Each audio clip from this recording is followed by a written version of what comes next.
Hello dear student, we were discussing about endoplasmic reticulum and in which previous video we have discussed about the origin of endoplasmic reticulum, discovery of endoplasmic reticulum, and which scientists which play important role in discovery of endoplasmic reticulum, where endoplasmic reticulum is found and whatever the amount of endoplasmic reticulum found in cytoplasm.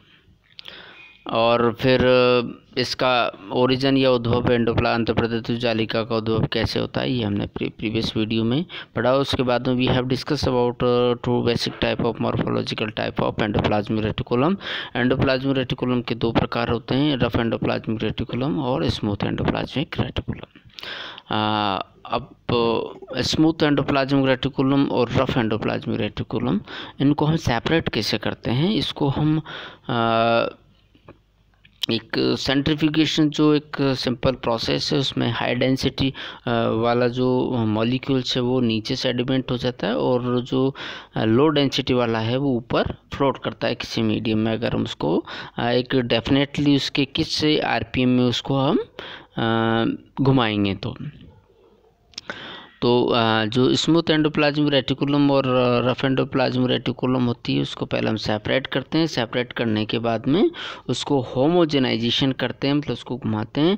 तो उसको जो homogenization करते हैं तब ये जो flatten जो cisternae या उसमें फॉर्म, तो ये राउंडेड फॉर्म में ये कन्वर्ट हो जाती है, जिसको माइक्रोसोम्स के नाम से जान सकते हैं।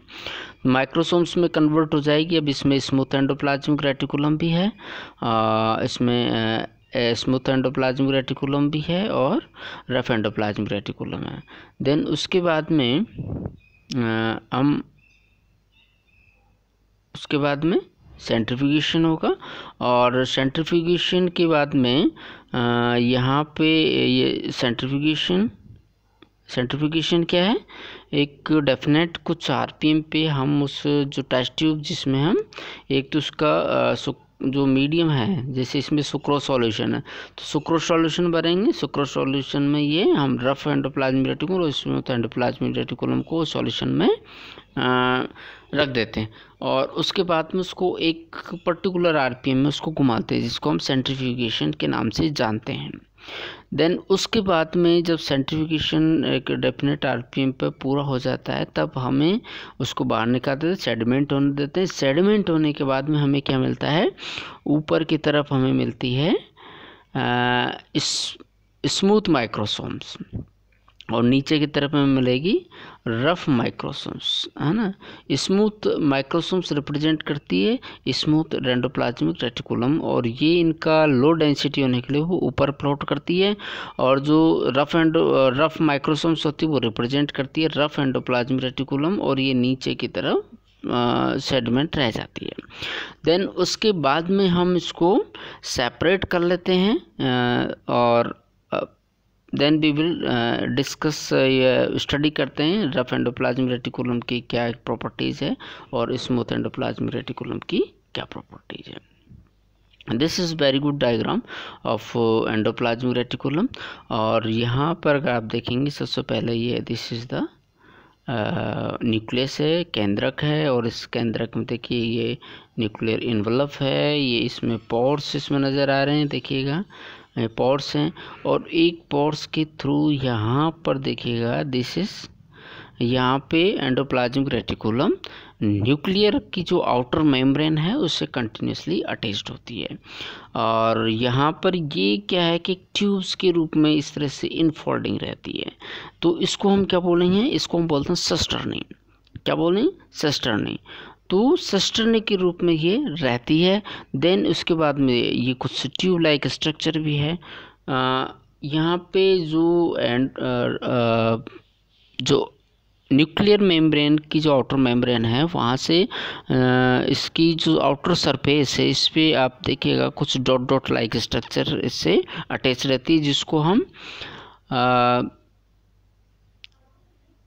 राइबोसोम्स के नाम से जानते हैं। तो ऐसी एंडोप्लाज्मिक रेटिकुलम जिसके ऊपर राइबोसोम्स लगे होते हैं, तो उससे इसकी अपीयरेंस कैसी आती है, खुरदरी प्रकार की आती है, उसकी रफ अपीयरेंस में आती है, इसलिए इसको बोलते हैं रफ एंडोप्लाज्मिक रेटिकुलम या खुरदरी अंतःप्रदत्वीय जालिका। और जिस अंतःप्रदत्वीय जालिका पे राइबोसोम्स नहीं होते हैं उसको हम बोलते हैं स्मूथ या चिकनी अंतःप्रदत्वीय जालिका। जो फिजिकल स्ट्रक्चर की हम बात करते हैं कि जो एंडोप्लाज्मिक रेटिकुलम वो किस किस प्रकार में पाई जा सकती है, तो 3 मेन प्रकार होते हैं इसमें। एक तो सिस्टर्नी, दूसरा ट्यूबल्स के रूप में पाई जा सकती है, या तीसरा ये वेसिकल्स के रूप में भी पाई जा सकती है एंडोप्लाज्मिक रेटिकुलम। ये सिस्टर्नी, ये वाला पार्ट्स जो हमने देखा था अभी इससे पहले, और ये मोस्ट कॉमन पार्ट है। और ये क्या फ्लैटेंड होते हैं, अनब्रांच्ड होते हैं, सैक लाइक एलिमेंट्स होते हैं, और ये एक दूसरे के क्या कहते हैं पैरेलल होते हैं, जैसे अभी बताया था मैंने अभी, ये बिल्कुल एक दूसरे से ये इस तरह से पैरेलल रहते हैं। और इनके इसमें एक ग्लाइकोप्रोटीन होता है जिसको हम राइबोफोरिन्स फर्स्ट और राइबोफोरिन्स सेकंड के नाम से जानते हैं। तो ये राइबोफोरिन फर्स्ट और सेकंड्स क्या है, ग्लाइकोप्रोटीन्स हैं जो एंडोप्लाज्मिक रेटिकुलम पर राइबोसोम्स को बाइंड करने में हेल्प करते हैं। दूसरा जो फॉर्म है एंडोप्लाज्मिक रेटिकुलम, ये ट्यूब के रूप में पाया जा सकती है, जैसे जनरली अभी हमने उसमें रफ एंडोप्लाज्मिक रेटिकुलम में देखा था। और ये इरेगुलर ब्रांचिंग होती है और इनमें जनरली राइबोसोम्स एब्सेंट रहता है। वेसिकल्स के रूप में बहुत कम पाई जाती है, और ये डिपेंड ऑन करता है कि कोशिका किस तरह से काम करती है। तो कई बार जो एक एंडोप्लाज्मिक रेटिकुलम वेसिकल्स के रूप में भी पाई जा सकती है, और इसका जैसे गोल होगी राउंडेड प्रकार की होती है, और एक रेक्टिका के समान ये स्ट्रक्चर बना लेती है। और इनमें भी जनरली राइबोसोम्स इसमें एब्सेंट होते हैं। All the element of endoplasmic reticulum free communicated with one another contain fluid like endoplasmic matrix and endoplasmic reticulum lumen। ये इम्पोर्टेंट है, चाहे एंडोप्लाज्मिक रेटिकुलम ट्यूबल्स के रूप में पाया जाए, चाहे सिस्टर्नी के रूप में पाया जाए, चाहे वेसिकल्स के रूप में पाया जाए, लेकिन उसके अंदर जो फ्लूइड पाया जाता है वो एंडोप्लाज्मिक मैट्रिक्स हमेशा उसमें प्रेजेंट होता है। ये जो इसके अंदर फ्लूइड पाया जाता है एंडोप्लाज्मिक रेटिकुलम के अंदर, उसको हम क्या बोलते हैं, एंडोप्लाज्मिक मैट्रिक्स। और ये मैट्रिक्स या फ्लूइड जो होता है ये साइटोप्लाज्मिक जो साइटोसॉल्स होता है या साइटोप्लाज्मिक जो मैट्रिक्स है, ये आउटसाइड द जो एंडोप्लाज्मिक रेटिकुलम उससे डिफरेंट होता है, उसका केमिकल स्ट्रक्चर उसमें अलग होती है। इसके अलावा जो एंडोप्लाज्मिक रेटिकुलम है वो एक कोशिका से, जैसे प्लांट सेल्स में जनरली ये पाया जाता है, और उसमें एक कोशिका से दूसरी कोशिका में भी ये पास हो करके क्या बनाती है, प्लाज्मोडेस्मेटा। ये दिस इज द, ये देखिएगा इसमें ये सेल 1, ओके, ये सेल 2। इस सेल 1 से सेल 2 में यहाँ पे ये प्लाज्मा मेम्ब्रेन है, ओके, और सेल वॉल के चारों तरफ प्लाज्मा मेम्ब्रेन है इसमें। तो यहाँ पे जैसे इन दोनों के बीच में बिल्कुल पूरा का पूरा एक गैप बन जाता है, जिसको हम प्लाज्मोडेस्मेटा के नाम से जानते हैं। ये होता क्या है कि यहाँ पे ये एंडोप्लाज्मिक रेटिकुलम है, ये भी अंदर एंडोप्लाज्मिक रेटिकुलम है, और ये एंडोप्लाज्मिक रेटिकुलम क्या बना रही है, डेस्मोट्यूबुल्स। क्या बनाती है, डेस्मोट्यूबुल्स। इसको क्या बोलेंगे, डेस्मोट्यूबुल्स। तो ये कंटिन्यूस है एक्चुअली। एंडोप्लाज्मिक रेटिकुलम एक कोशिका से दूसरी कोशिका में कंटिन्यूसली थ्रू जब प्लाज्मोडेस्मेटा कंटिन्यूस रहती है, और इसको हम बोलते हैं प्लाज्मोडेस्मेटा। मतलब ये एक तरह से एक कोशिका से दूसरी कोशिका में पैसेज है, गेट है एक तरह से, जहाँ से कोई भी मॉलिक्यूल्स आ जा सकता है, लेकिन with control mechanism. This is another diagram of smooth endoplasmic reticulum, और ये ट्यूब लाइक स्ट्रक्चर में पाई जाती है। और ये रफ एंडोप्लाज्मिक रेटिकुलम से जनरली कनेक्टेड रहती है। Now come to the function of SER, smooth endoplasmic reticulum के क्या क्या कार्य हैं। तो सबसे पहले स्मूथ एंडोप्लाज्मिक रेटिकुलम में राइबोसोम्स नहीं होते हैं और उनका जो मेन जो काम है वो लिपिड मेटाबॉलिज्म होता है, कार्बोहाइड्रेट मेटाबॉलिज्म होता है और डिटॉक्सिफिकेशन की जो प्रक्रिया है जो जनरली लीवर और गोनाड सेल्स में होती है, उसमें ये बहुत इंपॉर्टेंट रोल अदा करती है।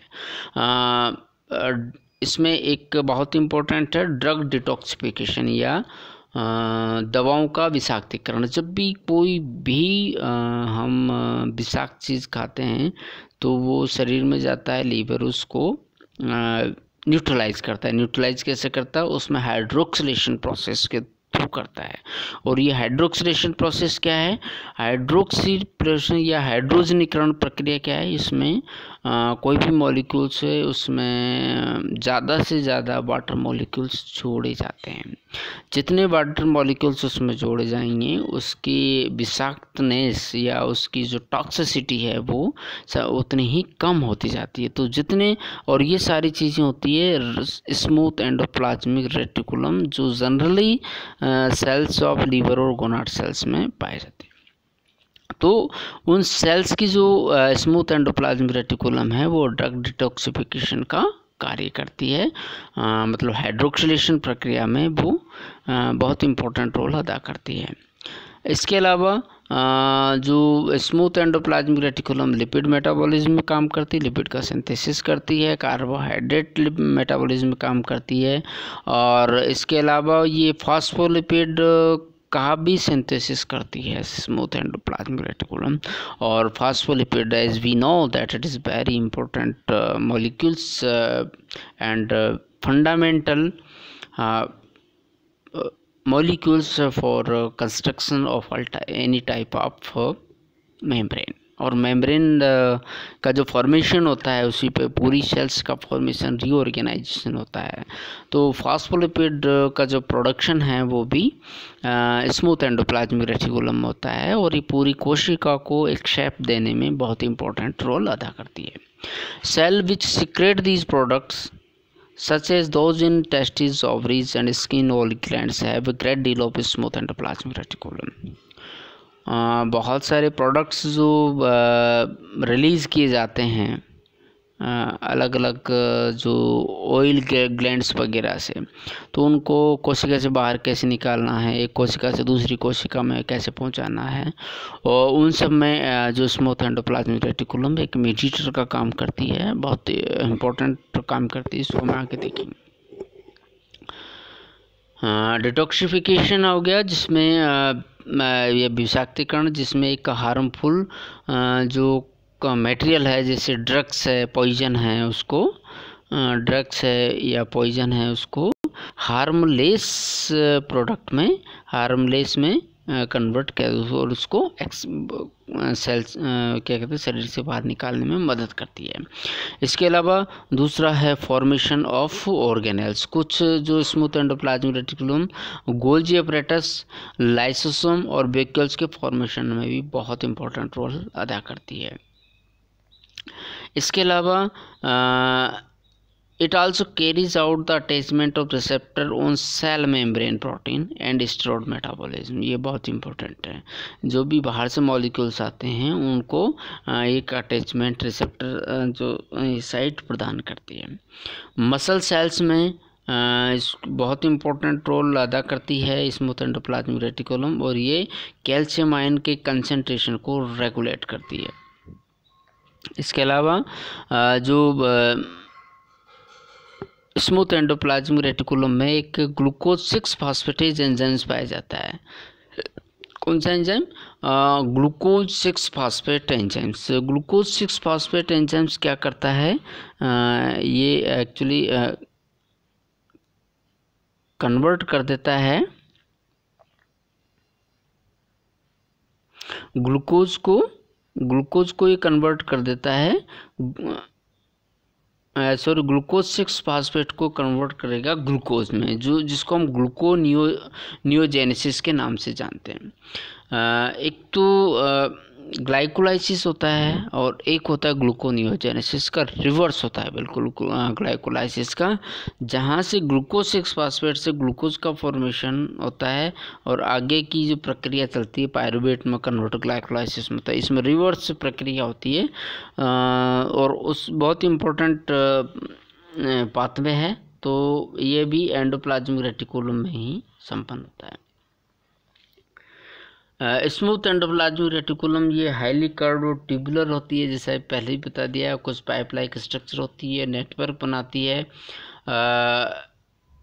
It is involve in production of stored hormones, ये जैसा कि कुछ एड्रिनल कॉर्टेक्स वगैरह जो होती है, एंडोक्राइन जो ग्लैंड्स होती है उसमें ये स्टोर्ड हार्मोन्स का फॉर्मेशन में भी काम करती है। लिपिड कंपोजिशंस लिपिड का फॉर्मेशन में काम करती है। एंड उसके बाद में जो has large abundance of phosphatidylcholine and low concentration of cholesterol की कम कंसनट्रेशन पाई जाती है। इसके बाद में फॉस्फेटाइडिल कोलिन जो बहुत ही इंपॉर्टेंट एक तरह से लिपिड है, जो आगे जा कर के क्या कहते हैं इसमें मेम्ब्रेन फॉर्मेशन में बहुत इंपॉर्टेंट रोल अदा करती है, तो वहाँ पर इसकी कंसनट्रेशन ज़्यादा पाई जाती है। It is also fluid and disordered due to its large proportion of unsaturated fatty acids. It is also very fluid और disordered क्योंकि इसमें लार्ज जो अनसेचुरेटेड फैटी एसिड्स इसमें ज़्यादा मिलते हैं, इसमें स्मूथ एंडोप्लाज्मिक रेटिकुलम में है। It is more prominent in some cells than in other depending on cell का फंक्शन किस प्रकार का है। अगर कोशिका लिपिड मेटाबॉलिज्म में इन्वॉल्व होती है तो ऑब्वियसली वहाँ पर स्मूथ एंडोप्लाज्मिक रेटिकुलम की जो कंसंट्रेशन है, डेंसिटी है, वो ज़्यादा हमें मिलेगी।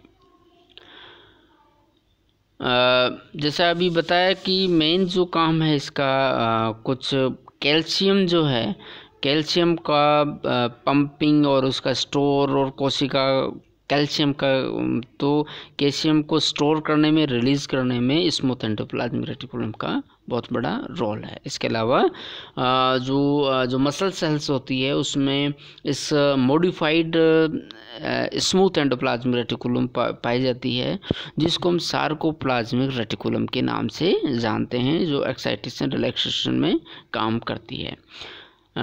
This is the rough endoplasmic reticulum और we will discuss about rough endoplasmic reticulum in next video.